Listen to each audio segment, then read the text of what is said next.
J'aimerais aussi introduire le concept de la spirale dynamique de Clark W. Graves, qui est un psychologue américain, et qui a examiné l'évolution de l'humanité aussi sur cette échelle en considérant quelque part que c'est comme un organisme global qui se développe avec des phases de développement distinctes.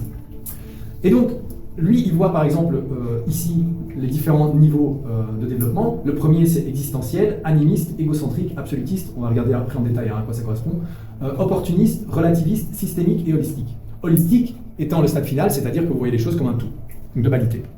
Et donc, en fait, survie, c'est le tout premier, c'est-à-dire que vous êtes la protection du corps, la survie du corps est la chose la plus importante, chacun pour soi. La sécurité, donc ici c'est dangereux, naturel, instinct et automatique. Instinctif et automatique. Donc c'est vraiment presque le côté animal en l'humain, c'est-à-dire vous êtes tout seul dans la jungle, vous êtes au stade belge, de survie. Ensuite, le violet, c'est le stade tribal, donc les petites tribus de 20, 30, 50, 100 humains, qui est magique et menaçant, ritualiste et tribal. Et en fait, vous oscillez entre centré sur soi et centré sur le groupe. Quand vous êtes dans une logique tribale, c'est vraiment le groupe qui compte par-dessus tout, et vous êtes juste un élément de ce groupe.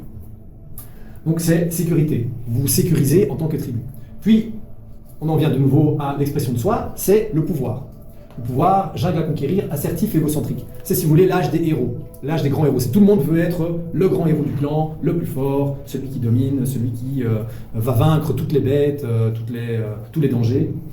Ensuite, vous retournez à centrer sur le collectif avec l'ordre, dogmatisme et moralité, obéissance et culpabilité. Là, on est dans tout ce qui est royauté, on est dans tout ce qui est monothéisme, donc et royauté, donc le droit divin, et vous avez donc obéissance, dogmatisme, donc c'est centré sur le collectif, mais avec une structure qui est encore plus grande évidemment que la tribu, beaucoup plus grande.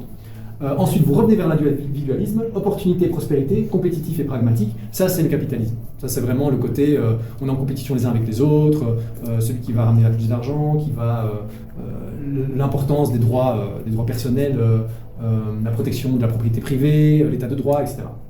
Qui permet donc cette expression de l'individualisme dans un cadre.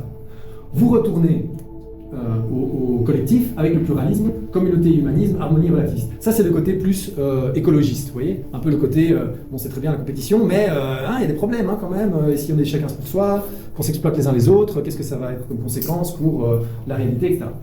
Et donc ça c'est ce qu'il appelle le premier cycle. Tant que vous êtes dans ce premier cycle, à chaque fois que vous êtes à un endroit, vous considérez que tous ceux qui sont au-dessus de vous sont des doux rêveurs, un peu utopistes, et tous ceux qui sont en dessous de vous sont des barbares et des ignares, etc.